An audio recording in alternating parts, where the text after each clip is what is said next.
Hey guys, Youngblood with you, and today I wanted to talk about the upcoming game update 11 and how some of those changes are going to impact air and ground.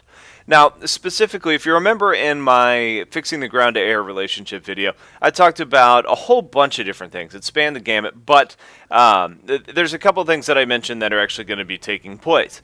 If we talk about increasing the resource cost on vehicles, was something I mentioned, that's actually going to happen. The Scythe, Reaver, and Mosquito are all going to cost 250 resource points now, and the Liberator is going to be 350. I think it's an important change, and it's not a huge change, but it may make people think twice about hovering their potting, knowing that they're going to be, it's going to cost a little bit more and take them longer to pull another one of those vehicles out.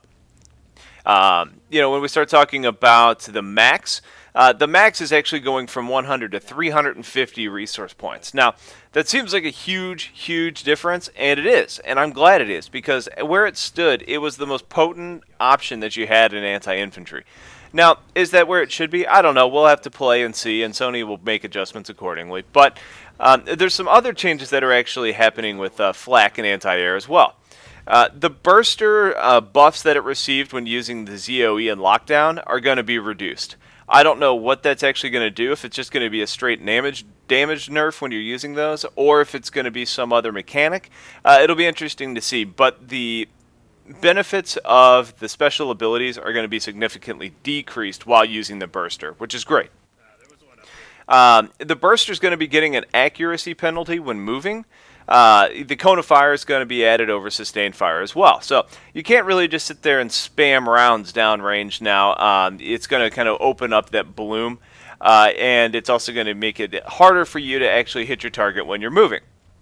That's a good thing. And basically what SOE is listing here is the goal with this change is to keep them just as effective at near range while dropping their effectiveness at extreme ranges, 300 meters plus. So with that, that's one of the things that I had mentioned was I think the max should be good in close quarters. It should be, oh crap, we're trying to cap this base and people are attacking it from the air. I need a deterrent. That's where it should shine. You shouldn't be able to control half the continent by using a max at an elevated position. Sky Guards are actually going to be getting a projectile speed increase and other stat changes to make them better at range. Exactly what I was hoping to hear. Sky Guard should be king of AA, and I'm glad to see that sort of change is going to happen. So, if it's getting a projectile speed increase, it's going to make them better at range, but it's also going to help them at close ranges as well. I think we're going to see more prevalent Sky Guards, which should be taking up that primary AA role. That also means that you can't just pop the king of AA out of a Sunderer in the middle of the map. You need to have a little bit more strategy involved by picking it up from a base nearby to actually do that support role. Now, is Sony really tuned into me and watching my videos and saying, wow, Youngblood knows what he's talking about? Well, maybe. Probably not, but I like to think so. But here's the good news. Regardless of how they got this information and how they came to these conclusions, it's important to know that these are steps in the right direction. Now, are there still some other changes that I'd like to see? Absolutely. But the good news is that they're making at least small moves in the right direction towards achieving overall balance, and I think this is a great starting point. So I'm very happy to hear this is coming in the next update. The other thing I wanted to talk about today was follow up on the last video for the DOTA Giveaway keys.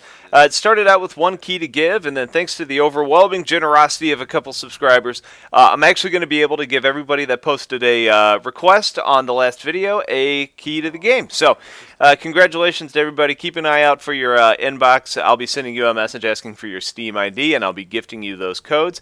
The four gentlemen that were willing to give us all the joy of gaming would be, the first one would be EarlyPCGaming.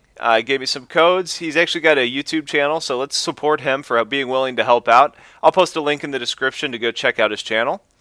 Arbiter, also known as Trapisti, was happy to supply the codes, and I liked this a lot, for any NC player who keeps team kills to a minimum. I thought that was hilarious. He's actually in a outfit and Ceres, so for you European folks looking for an outfit that play NC, there's the Warrior Nation.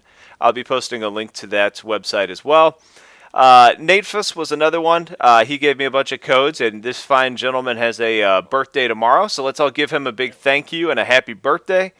And the last one is Pazzoni. Also goes by BGstorm. He's also got a European outfit called GBX for NC. So if you want to check them out, there will also be a description or a link in the description for their outfit. But big thank you to those 4 guys for actually being willing to share the codes. Oh, Cheeto, my buddy on Steam, was the first one that actually gave the code that started this whole thing. So big thank you to Cheeto. And yeah, so give these guys some support. Check out their causes or videos, or just give a happy birthday. I'll have some more content for you guys soon, and I'll talk to you later. Thanks for watching. Take care.